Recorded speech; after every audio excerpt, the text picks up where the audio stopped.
मुलगा आपला बाप मरण पावले होते त्याचे, जाय म्हणे तुझे पप्पा येतील अखजीच्या दिवशी, पितृ अमावस्याच्या दिवशी.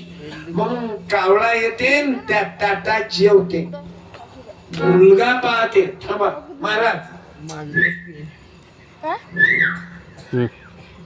थांबलो. नजर चुकीत पैदा झाला का तू? शिजर झालं का तुझ्या मायचं? चुपचाप बसलं म्हणून, नाही तर वारकरी संप्रदाय की ते बघ कसे चुपचाप आहे. ते काम पडलं तर त्याला समाधान लागलंय. काही काही झोपले. आता 10 मिनिटं थांब बघू. 12 वाजले. मला जाऊ द्या ना घरी,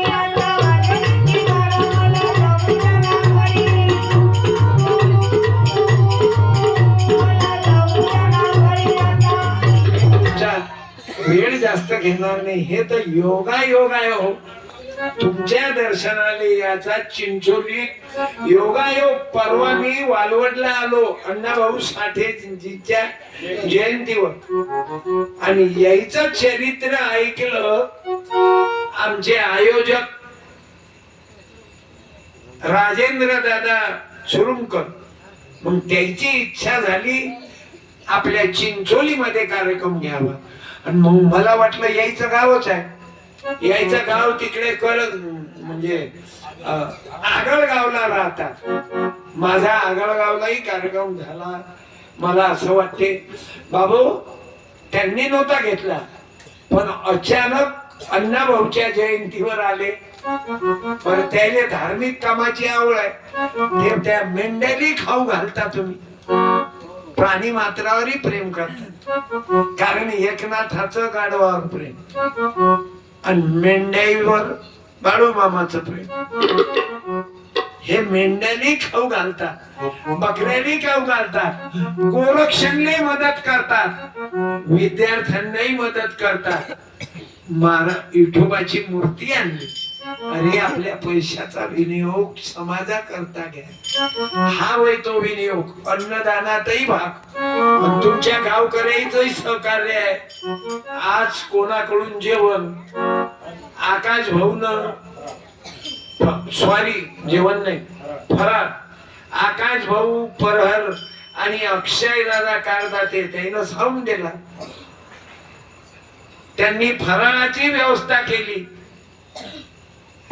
यांनी कीर्तन सांभाळलं. आणि तुमच्या मायबापाचाही हक्क लय मोठा आहे. कीर्तनात येऊन बसले. आता सत्यपाल आला, बळे महाराज आले, ऐकणारेच नसले.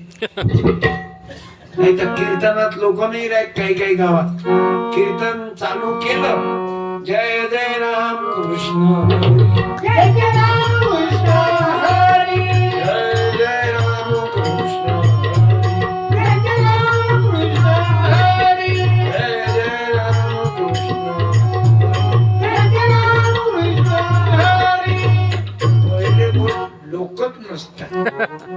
त्याला वाटते काहून झोपा खराब करतात. पण कीर्तन ऐकल्यानं आजपर्यंत कोणाला आत्महत्या करायला लागली का? पण त्या पोरानं केलं की नाही. औरंगाबादच्या संभाजीनगरच्या पोरानं आत्महत्या केली आणि सोबत बाप धावून गेला त्याला वाचवायला. तर बापही गेला, मुलगाही गेला आणि त्याच्या आईनंही आत्महत्या केली. म्हणून माझ्या तरुणांनो, जास्त मोबाईलच्या माग लागू नका. अभ्यासाच्या माग लागा. मोबाईल बघाल तर अभ्यास करा. मोबाईल मधून आणलंय. माझी मुलीलाही प्रार्थना आहे आणि आई बापाला सांगतो, आईला आपल्या मुलाला टायमिंग ठरवून द्या की 1 तास 1.5 तास 2 तास मोबाईल द्या. पण रडला की मोबाईल, रडला की मोबाईल. एक दिवस तो कणावर जाते जीव द्यायला. म्हणून मुला मुलीला मोबाईल पासून लांब ठेवा.